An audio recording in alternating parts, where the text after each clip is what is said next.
Գյուղատնտեսություն ֆիզիկական աշխատանք է, հող մշակել, բույսերը աճեցնել, արտադրության ոլորտ է, ցանցային բիզնես, մարդկանց հետ շփման վրա հիմնված բիզնես է, որը հիմնված է ապրանքների կամ ծառայությունների վաճառքի և թիմ կառուցելու վրա։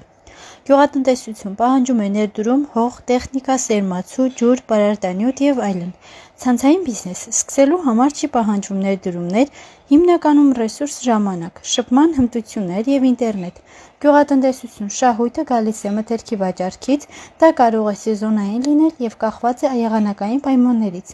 Ցանցային բիզնես շահույթը ձևավորվում է թիմի միջոցով ստեղծված շրջանառությունից։ Գյուղատնտեսությունը սեզոնային է, որը ժամանակահատվածներում շատ ծանրաբեռնվածություն կա։ Ցանցային բիզնեսը աշխատում ես այնտեղ, երբ քեզ հարմար է։